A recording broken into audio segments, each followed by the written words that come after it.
Assalamualaikum warahmatullahi wabarakatuh.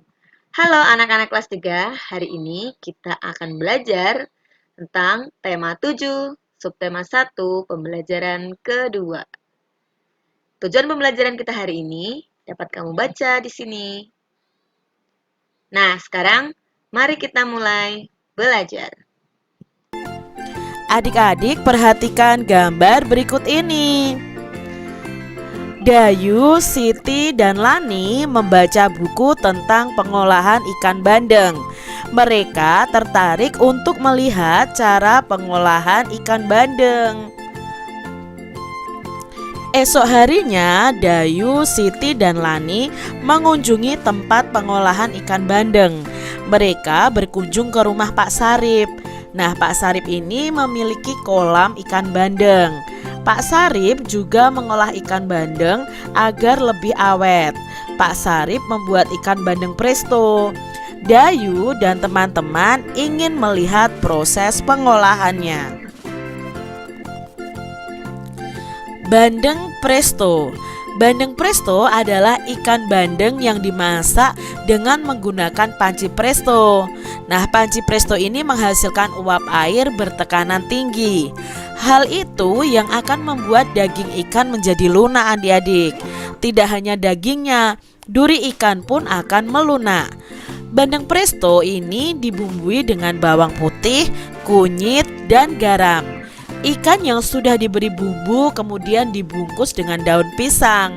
Setelah itu, ikan dimasukkan ke dalam panci presto yang dapat dikunci dengan rapat. Lalu ikan akan matang secara merata. Setelah matang adik-adik, bandeng presto dapat dikemas. Cara mengemas bandeng presto akan menentukan daya tahan ikannya. Jika dibungkus plastik biasa, ikan akan bertahan selama 5 hari. Namun jika dibungkus dengan menggunakan plastik tahan udara, ikan akan bisa bertahan hingga 3 bulan. Itu tadi adik-adik informasi mengenai bandeng presto. Nah, bandeng presto ini juga merupakan salah satu ciri khas makanan khas dari kota Semarang nih, di mana Kak Citra tinggal ya. Di situ terkenal juga dengan bandeng prestonya adik-adik. Jadi bandeng presto itu supaya tahan lama diolah ya, diolah supaya di sini tidak secepat membusuk atau cepat basi adik-adik. Nah, diolahnya bagaimana? Nah, bandeng ini diolah dengan cara dipresto. Setelah itu dimasukkan ke dalam plastik pun ada plastik-plastik yang khusus. Misalnya kalau plastik biasa itu hanya bertahan 5 hari. Tapi kalau di vakum atau plastik yang tahan udara itu ikannya bisa bertahan hingga 3 bulan.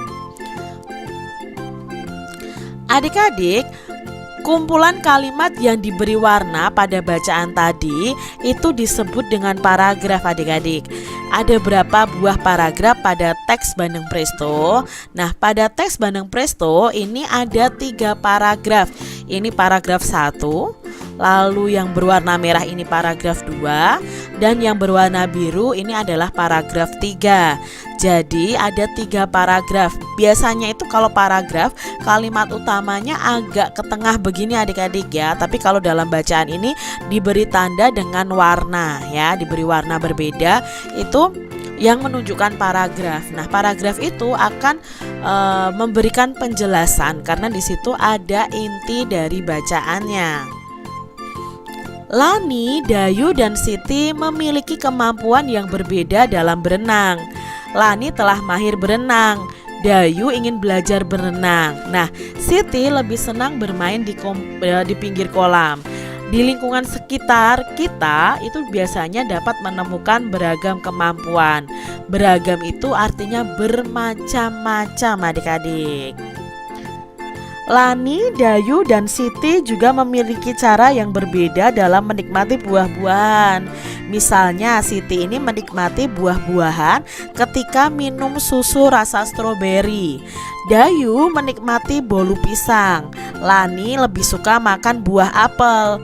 Semua suka buah-buahan, namun mereka menikmati buah dengan cara yang berbeda. Nah, setiap orang itu memiliki kebiasaan yang berbeda-beda adik-adik. Lalu adik-adik di sini dapatkah kamu menemukan atau menyebutkan perbedaan kebiasaan Dayu, Siti, dan Lani?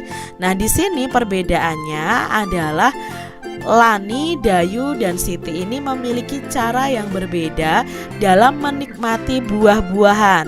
Nah, kebiasaan yang berbeda merupakan bagian dari keberagaman. Kebiasaan yang berbeda merupakan bagian dari keberagaman ya adik-adik. Kalian harus tahu itu.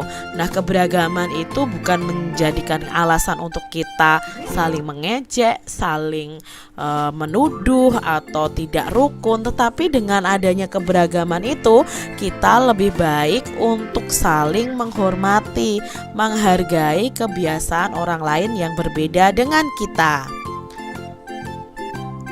Dayu, Siti, dan Lani sedang menikmati makanannya.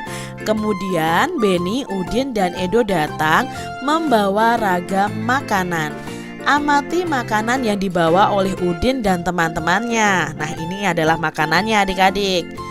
Bolu pisang dan susu rasa stroberi merupakan makanan hasil pengolahan teknologi pangan adik-adik.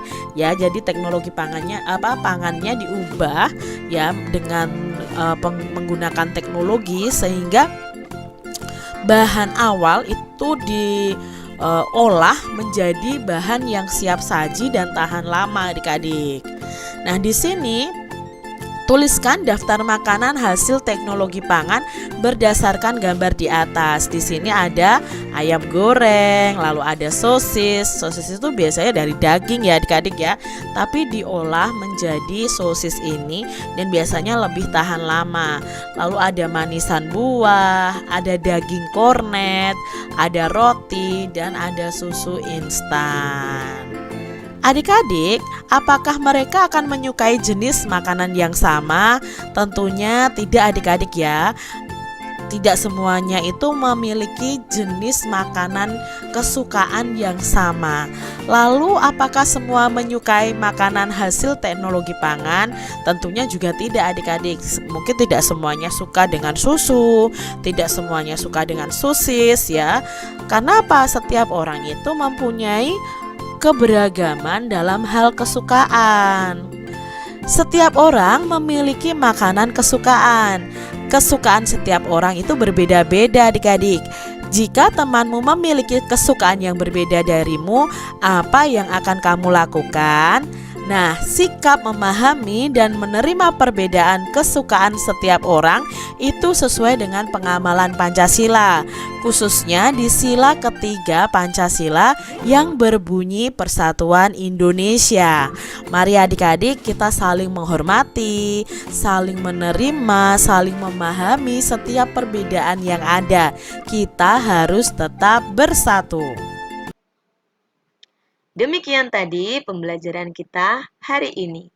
Nah, anak-anak, setelah kalian belajar, kalian dapat mengerjakan LKPD yang ada pada Google Classroom agar kalian lebih memahami apa yang sudah kita pelajari hari ini.